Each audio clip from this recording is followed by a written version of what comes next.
Baik, perkenalkan nama saya Nyoman Rahdi Sasmita, NPM 1708101086 paralel A. Nah, jadi pada video kali ini saya akan membahas tentang Kamin clustering dan beserta contoh studi kasusnya. Nah, jadi di sini diawali dengan pengertian. Metode Kamin cluster ini merupakan metode pengelompokan yang bertujuan mengelompokkan individu sedemikian hingga jarak setiap individu ke pusat kelompok dalam suatu kelompok adalah minimum. Nah, pada algoritma pembelajaran ini, komputer mengelompokkan sendiri data-data yang menjadi masukannya tanpa mengetahui terlebih dahulu target kelasnya. Algoritma ini termasuk dalam unsupervised learning. Masukan yang diterima adalah data atau objek dan K buah kelompok atau klaster yang diinginkan. Nah, tujuannya di sini tujuan algoritma ini tuh sama seperti penjelasan yang tadi. Nah, singkatnya yaitu untuk membagi data menjadi beberapa kelompok. Algoritma ini menerima masukan berupa data tanpa label kelas. Nah, untuk kelebihannya dari Kamins ini sendiri yaitu mudah untuk diimplementasikan dan dijalankan. Waktu yang dibutuhkan untuk menjalankan pembelajaran ini relatif cepat, mudah diadaptasi dan umum digunakan. Dan yang terakhir mampu mengelompokkan objek besar dengan sangat cepat sehingga mempercepat proses pengelompokan. Nah, ada juga kelemahan dari algoritma Kamins ini sendiri, yaitu pengelompokan yang dihasilkan berbeda-beda. Dapat terjebak dalam masalah yang disebut curse of dimensionality. Dan yang terakhir, keakuratan tidak terjamin. Nah, langkah-langkah dalam penerapan algoritma Kamins di sini yaitu yang pertama, menentukan jumlah klaster atau sebanyak K klaster. Yang kedua, menentukan centroid setiap klaster secara acak. Yang ketiga, menghitung jarak setiap objek ke centroid. Yang keempat, memasukkan objek ke centroid terdekat. Yang kelima, perbarui kembali centroid setiap klaster. Dan yang keenam, kembali ke langkah 3 apabila masih ada data yang berpindah. Nah, untuk lebih jelasnya ini ada gambar flowchart dari Kaminsnya. Nah, jadi yang pertama itu diawali dengan tentukan jumlah klaster K, lalu tentukan asumsi titik pusat klaster atau centroid, hitung jarak objek ke centroid, lalu kelompokkan objek berdasarkan jarak minimum. Nah, di sini itu ada kayak percabangan, adakah objek yang berpindah? Nah, jika ada objek yang berpindah, maka dia akan kembali ke bagian menentukan asumsi titik pusat klaster atau centroid. Nah, jika tidak ada objek yang berpindah, maka akan selesai.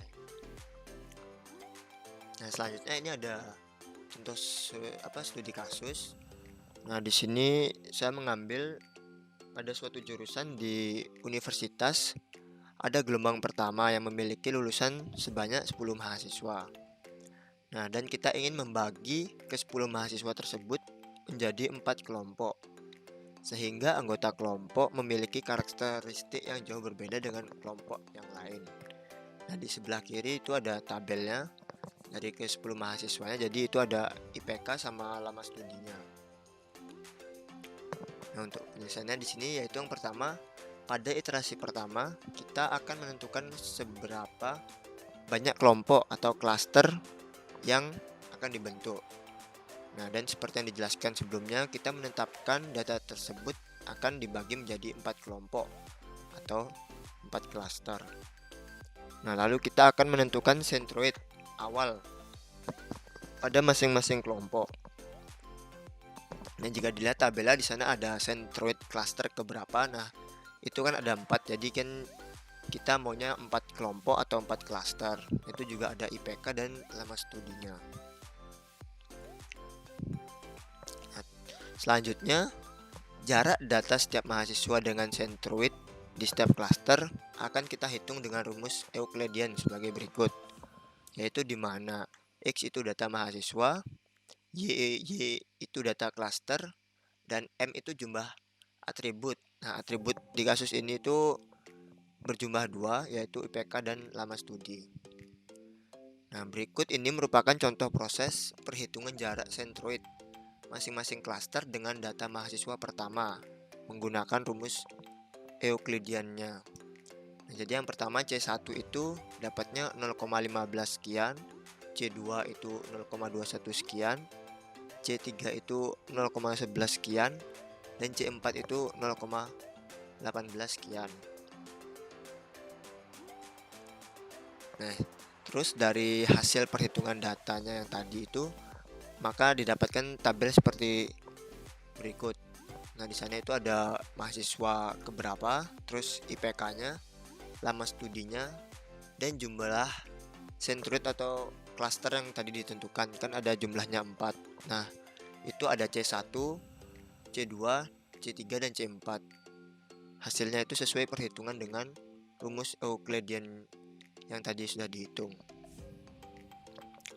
Nah, setelah semua jarak mahasiswa pertama dengan masing-masing klaster telah dihitung, lakukan juga terhadap mahasiswa kedua, ketiga, sampai terakhir. Nah, ini untuk apa? Penyelesaian ini harus dilakukan pada semua mahasiswa. Ini untuk tabel yang ini itu masih mahasiswa yang ke-1, nanti mahasiswa kedua, ketiga, dan selanjutnya. Nah, jadi ini untuk hasil perhitungan jarak setiap mahasiswa dengan masing-masing klaster. Nah, jadi di sini tuh ada 10 mahasiswa dan ada IPK dan lama studinya juga, dan juga sentroid klaster ke-1, kedua, ketiga, dan keempat. Nah, itu cara nyarinya sama kayak yang tadi yang mahasiswa yang ke-1. Nah, terus lakukan pengelompokan mahasiswa lainnya dengan cara yang sama juga, sehingga semua mahasiswa telah masuk ke kelompoknya masing-masing. Nah, jadi setelah semua mahasiswa masuk dalam kelompoknya, kita akan menghitung kembali sentroid baru masing-masing klaster dengan cara menjumlahkan data-data yang ada di masing-masing klaster dan membaginya dengan jumlah data pada klaster itu. Nah, sebelumnya anggota klaster pertama itu ada dua, yaitu ada mahasiswa yang keempat dan ke-10. Untuk klaster kedua itu ada mahasiswa ketiga dan ke-6. Dan anggota klaster ketiga itu ada mahasiswa ke-1 dan ke-9. Dan yang terakhir itu anggota klaster keempat itu ada mahasiswa yang kedua, kelima, ke-7, dan 8. Nah, baru dilanjutkan dengan sentroid baru untuk iterasi yang kedua. Nah, untuk sentroid klaster ke-nya itu masih sama, itu yang berjumlah 4, dan ada juga IPK dan lama studinya.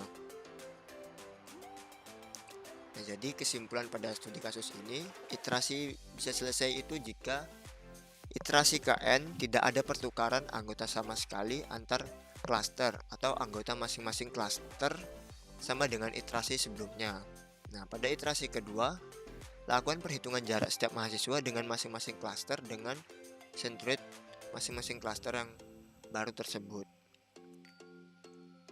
Nah, ini juga ada pertanyaan. Nah, di sini kapan perhitungan berulang dalam mengoptimalkan posisi sentroid berhenti?